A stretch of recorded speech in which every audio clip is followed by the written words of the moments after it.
bolehkah kita mendoakan yang jelek-jelek kepada orang yang menyakiti kita, Ustaz? Dan bolehkah kita bersyukur kepada Allah bila dikabulkan? Terima kasih sebelumnya. Apa yang mau didapat?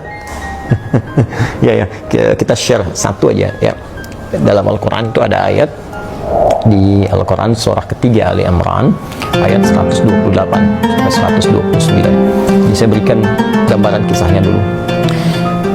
Nabi SAW di awal masa dakwah itu kedatangan satu utusan ya, dan mengatakan bahwa satu desa tuh masyarakatnya masuk Islam.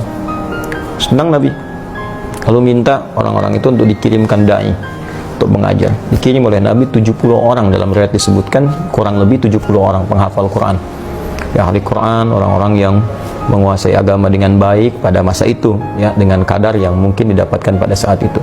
Dikirimkan secara singkat, ketika sampai di sebuah distrik namanya Bi'ur Ma'unah ya, tiba-tiba ternyata orang-orang itu dianiaya, bahkan kemudian dieksekusi.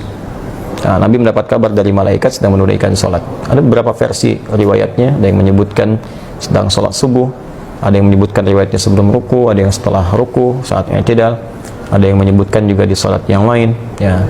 Intinya informasi itu sampai kepada Nabi, dan Nabi mendoakan, ya Allahumma la'an kita, Allahumma adzibhum, ya Allah tolong laknat bani fulan ya, kemudian tolong hukum mereka dan seterusnya. Itu berlangsung selama sebulan.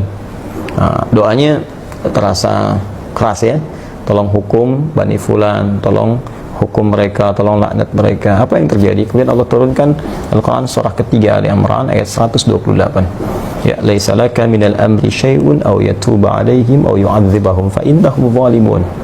Ya Muhammad SAW, engkau tidak punya hak ya untuk bisa memutuskan seperkara terkait dengan hukuman ataupun memberi petunjuk pada seseorang yang dimaksudkan langsung menanamkan hidayah kepadanya, kecuali itu atas izin Allah Subhanahu wa taala. Nah, namun yang paling indah, Allah ingin memberikan sebuah arahan seperti ini. Ya, ini sifat maksum Nabi. Jadi ini bagian dari sifat maksum Nabi yang kalau di situ ada sesuatu yang kurang tepat, Allah luruskan. Berhak Nabi meminta. Ya, berhak Nabi meminta. Ya Allah, hukum si fulan, berikan hukuman istighfar, berhak. Tapi Allah berikan satu arahan yang lain dengan hikmah tertentu. Ya, Allah ingin sampaikan bahwa kalau di awal masa dakwah sedang meminta seperti ini, nanti umat itu tidak akan tersisa.